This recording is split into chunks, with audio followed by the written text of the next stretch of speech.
दोस्तों, हम लोग पिछले 15 दिन से देख रहे हैं भाजपा शासित एमसीडी और दिल्ली पुलिस मिलकर अनेकों जगह दिल्ली के अंदर बिल्डोज़र लेके निकले हुए हैं और पूरी दिल्ली को तहस नहस करने की इन लोगों ने ठानी हुई है। हम लोग भी अनधिकृत निर्माण के खिलाफ हैं। सभी दिल्ली वाले नहीं चाहते कि अनधिकृत निर्माण हो। सवाल ये है कि पिछले 15 साल से दिल्ली नगर निगम के अंदर भाजपा का शासन है, भाजपा की सरकार है, भाजपा के मेयर हैं, भाजपा की स्टैंडिंग कमेटियां हैं। पिछले 15 साल में ये अनअधिकृत निर्माण और अनअधिकृत कब्जे किसने करवाए? भाजपा शासित एमसीडी ने करवाए। दिल्ली सरकार के पास जो सूचना है उसके अनुसार भाजपा शासित एमसीडी दिल्ली के अंदर लाखों लोगों को बेघर करना चाहती है। दिल्ली के अंदर करीब 50 लाख लोगों की आबादी अनऑथराइज्ड कॉलोनियों के अंदर रहती है, अनअधिकृत कॉलोनियों में रहती है। वो कॉलोनियां कटी तो भाजपा शासित एमसीडी को रिश्वत दी गई, पैसे दिए गए। उन कॉलोनियों के अंदर जब निर्माण हुआ तो भाजपा शासित एमसीडी के अधिकारियों को, जेई को, काउंसलर से लेकर ऊपर तक के चुने हुए सदस्यों को, भाजपा के लोगों को पैसे दिए। जब पैसे पहुंचे तो कॉलोनियां कट पाई, जब पैसे पहुंचे तो इमारतें बन पाई। नोटिस भी दिए गए, उसके बाद भी इमारतें बनी। तो सवाल भाजपा के ऊपर यह है कि 50 लाख तक की आबादी अनअधिकृत कॉलोनियों में रहती है। करीब 1750 ऐसी कॉलोनियां हैं। सैकड़ों झुग्गी क्लस्टर हैं, उनके अंदर दिल्ली की करीब 10 लाख आबादी रहती है और करीब 3 लाख इस तरीके की आबादी के जगह हैं जो डीडीए की फ्लैट्स हैं और उनमें भी किसी की बालकनी में थोड़ी सी कंस्ट्रक्शन एक्टिविटी हुई है, किसी ने एक कमरा अलग से बनाया है, किसी ने नीचे एक पिलर डाला है और कई कारणों से उनकी बिल्डिंग को भी एमसीडी डिमोलिश कर सकती है, उस पर बिल्डोजर चला सकती है।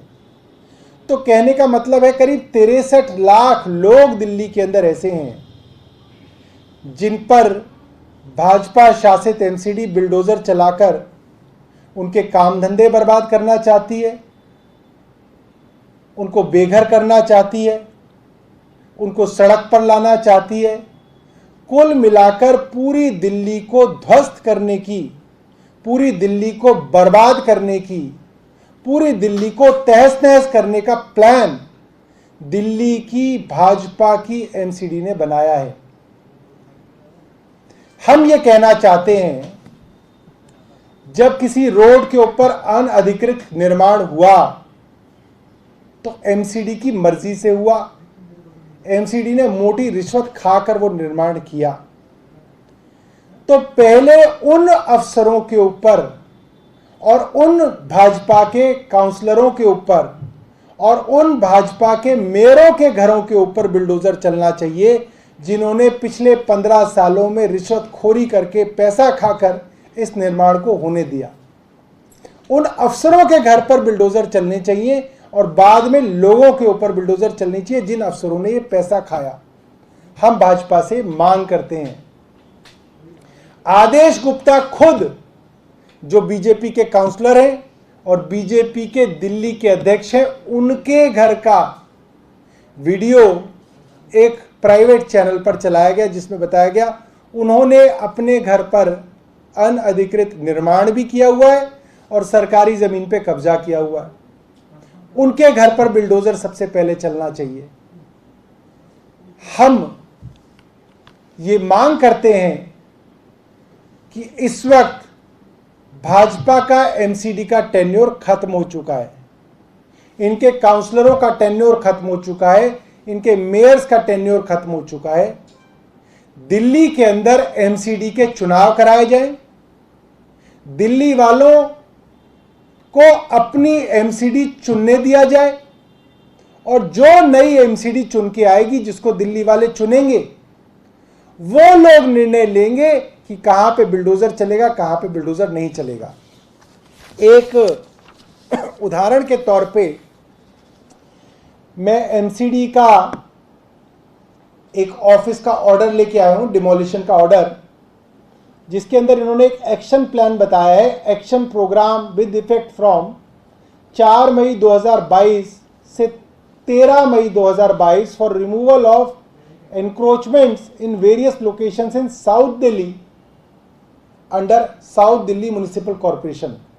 अब मैं आपको उस जगह के नाम बताऊंगा। Madan Mohan Malviya hospital road, Malviya Nagar. मैं जानना चाहूंगा आदेश गुप्ता से कि यहाँ पे बांग्लादेशी और रोहिंग्या कहाँ रहते हैं, मुझे तो नहीं मालूम, मैं तो रोज जाता हूँ यहाँ पे। दूसरी जगह लिखी है कुतुब इंस्टीट्यूशनल एरिया, गौतम नगर,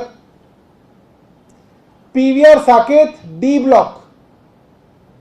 अब पीवीआर साकेत डी ब्लॉक के अंदर भी अगर रोहिंग्या और बांग्लादेशी रहते हैं तो मुझे लगता है आदेश गुप्ता को अपने दिमाग का इलाज करा लेना चाहिए। अब जरूरत आ गई है। यहां तक कि इसके अंदर एक जगह का नाम लिखा हुआ है जहां मैं खुद रहता हूं, जो मेरा गांव है, जहां पे मैं पैदा हुआ और बड़ा हुआ, चिराग दिल्ली गांव साउथ दिल्ली का, जहां पे जाट और ब्राह्मण आबादी है। कोई भी पत्रकार जाके वहां पे पता कर ले, ये दो जातियां वहां पे जनरली रहती हैं। उसका नाम इन्होंने डाला हुआ है चिराग दिल्ली मेन रोड। मुझे लगता है कि आदेश गुप्ता को अपने दिमाग का इलाज कराना चाहिए, नहीं तो चिराग दिल्ली गांव में आ जाए, वहां पे कई लोग उनका मुफ्त इलाज करने के लिए तैयार हैं। क्योंकि अगर उनको लगता है कि वहां पे भी रोहिंग्या और बांग्लादेशी रहते हैं तो उनको अपना इलाज कराना बहुत जरूरी है। आगे लिखा है Arjangarh metro station, D1 D2 market Vasant Kunj, यहां पे रोहिंग्या और बांग्लादेशी रहते हैं। MG road CDR Chowk Chhatarpur, Bhikaji Cama place metro station and surrounding areas. अब बीकाजी गामा प्लेस में भी रोहिंग्या और बांग्लादेशी रहने लगे। ये आदेश गुप्ता रहते भी हैं दिल्ली में, कहां रहते हैं? अगला एरिया लिखा हुआ है शिव पार्क खानपुर, SSN मार्ग, वार्ड नंबर 70। ये तो ये वाला ऑर्डर हो गया इनका।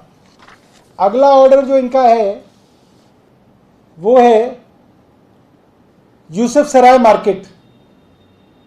मुझे लगता है कि मुझे तो सालों हो गए यूसुफ सराय मार्केट के सामने से गुजरते हुए। एम्स के साथ जो इलाका है वहां पे कहां, वहां कोई गुंजाइश ही नहीं है कोई यूसुफ सराय मार्केट के अंदर कोई बांग्लादेशी और रोहिंग्या आके रह ले या वहां पे कोई कब्जा कर ले। Archini village to PTS, police training centre जो है, पुलिस ट्रेनिंग कॉलोनी जो है, वहां से लेकर पुलिस ट्रेनिंग स्कूल रोड से लेकर अर्चिनी गांव, MB road, Mehrauli Badarpur road, Malviya Nagar main market. मतलब मालवीय नगर मेन मार्केट के अंदर भी अगर रोहिंग्या और बांग्लादेशी आके रहने लगे तो मुझे लगता है कि भारत सरकार को इस्तीफा दे देना चाहिए कि मालवीय नगर मेन मार्केट के अंदर बांग्लादेशी और रोहिंग्या रह रहे हैं और आदेश गुप्ता कह रहे हैं हम उनको बुलडोजर से उखाड़ के फेंकेंगे। हंसराज गुप्ता ग्रेटर कैलाश पार्ट 1, ये भी मेरा इलाका है।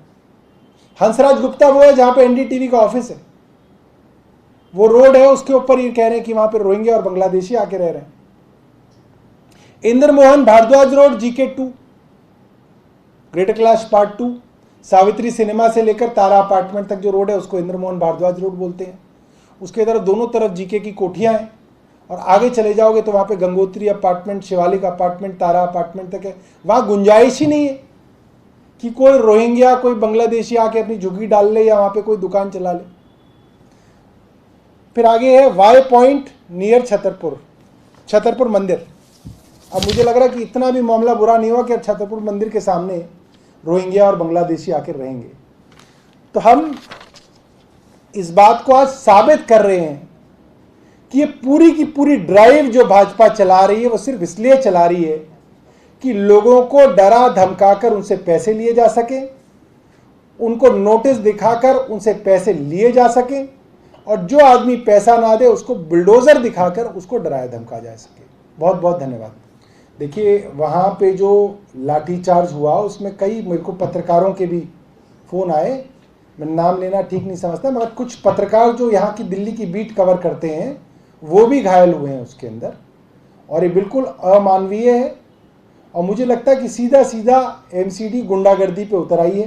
मैंने आपको इतने सारे नाम बताए जहाँ पे ये ड्राइव जो है 4 तारीख से 13 तारीख तक चलनी है। इसके अंदर करीब आधे एरिया ऐसे हैं जहाँ पे हफ्ते में एक बार मेरा निकलना होता है, और मुझे नहीं लगता कि वहाँ पे कोई भी इस तरीके की बांग्लादेशी या रोहिंग्यास की सेटलमेंट आई है। ये सिर्फ और सिर्फ जाते जाते दिल्ली को तहस नहस करने की और 63 लाख दिल्ली के लोगों को सड़क पर लाने की एक कार्रवाई है।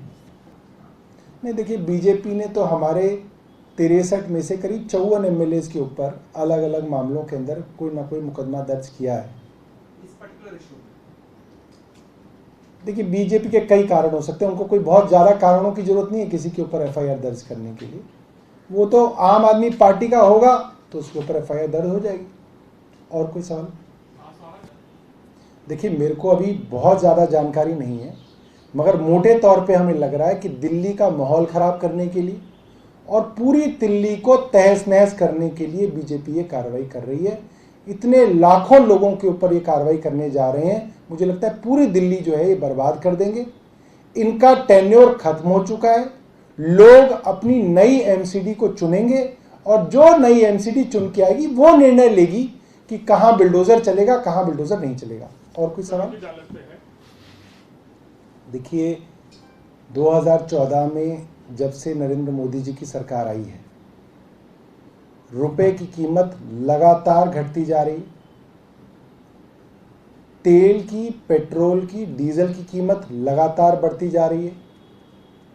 आटा, दाल, खाने का तेल, दूध, दही, पनीर, हर चीज की कीमत लगभग दुगनी हो चुकी है। जो फॉरेन इन्वेस्टमेंट देश में कभी आता था वो बेहद कम हो चुका है। महंगाई दर अपने चरम पर है और बेरोजगारी जो है अपने चरम पर है। देश के अंदर इकोनॉमिक्स के ऊपर कोई ध्यान नहीं दिया जा रहा। सिर्फ और सिर्फ लोगों को लड़ाने और नफरत फैलाने के काम में केंद्र सरकार व्यस्त है।